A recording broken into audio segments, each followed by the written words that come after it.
माझं नाव रुपाली सोलवळकर आहे। आज मी वरई आणि साबुदाणा यांचा पराठा बनवणार आहे।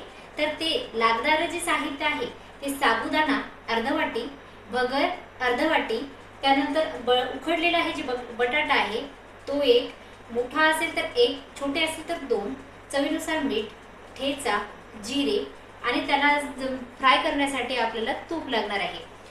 सर्वप्रथम याला करण्यासाठी फाईन पीठ बनवून घ्यायचं आहे। साबुदाणा आणि भगर यांचं फाईन पीठ बनवल्यानंतर आपलं जे साहित्य आहे ते याची आपण आता फाईन पावडर करून घेऊया।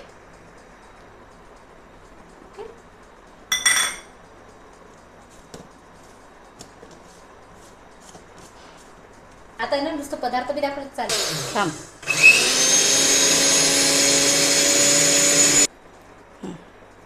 हे फाईन पावडर तयार झाले आहे। पावडर घेतलेलं आहे। आता आपण हे तयार केलेलं फाईन पावडर तयार केलेले आहे। आता हे सर्वप्रथम आपण एका बाउल मध्ये याला घेऊन घेऊया। हां, कद्दूकस करून घेतलेला आहे बटाटा यामध्ये टाकायचा आहे।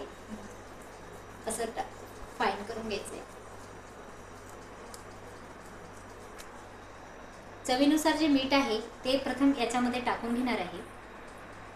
नंतर हा हिरवी मिरचीचा ठेचा आहे त्यामध्ये टाकणार आपण, आणि हे जिरे हे पण पूर्ण टाकणार आहे थोडं, आणि हे सर्व एकत्र करून घेणार, एकजीव करून घेणार। याला पाणी नाही टाकायचं। आता या पिठामध्ये आपण जे बटाटा कद्दूकस केलेला आहे त्या पिठामध्ये पूर्ण भिजवून घेतलेला आहे। थोडंसं याला 2 चम्मच थोडं पाणी लागणार आहे भिजवण्याकरिता, म्हणजे पूर्ण एकत्र करून घेणार आहे। हे डव तयार होणार आपलं।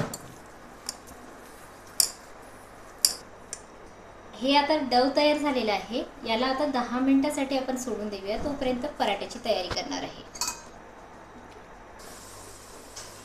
सर्वप्रथम आपण या पिठाची आहे ना अशी गोळी करून घ्यायची आहे। नंतर याला लाटून घ्यायची अशी।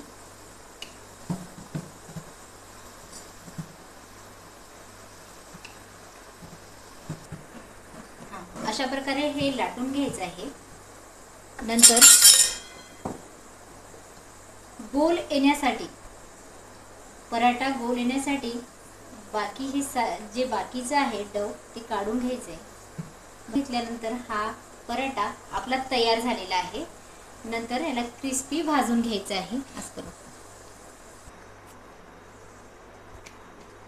हा भाजून घ्यायचा आहे।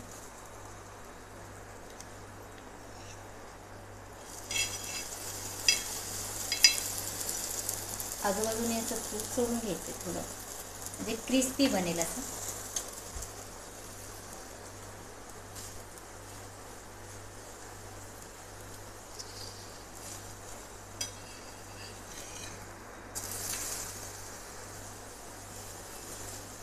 बघा क्रिस्पी बनत आहे। अशा प्रकारे आपला हा पराठा क्रिस्पी तयार झालेला आहे।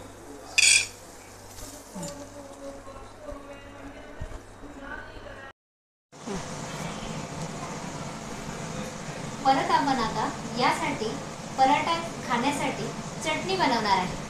तर याला जे लागणारे साहित्य आहे ते इथे मी दाखवत आहे। जसे शेंगदाणे, त्यानंतर चवीनुसार मीठ, हिरव्या मिरचीचा मी ठेचा करून घेतला आहे ज्यामध्ये मी जिरे पण टाकले थोडं, तुम्ही वरून पण टाकू शकता, आणि दही आहे त्याला लागणारं।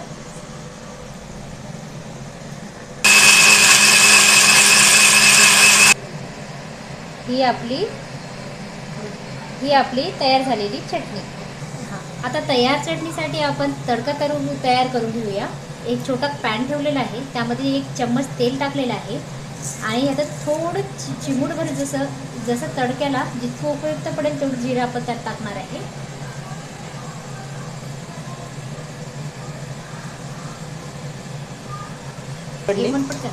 जिरे छान तडतडले की आपण हे या चटणीवर टाकणार आहे।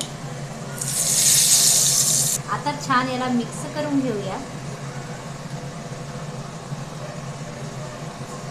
ही आपली तयार झालेली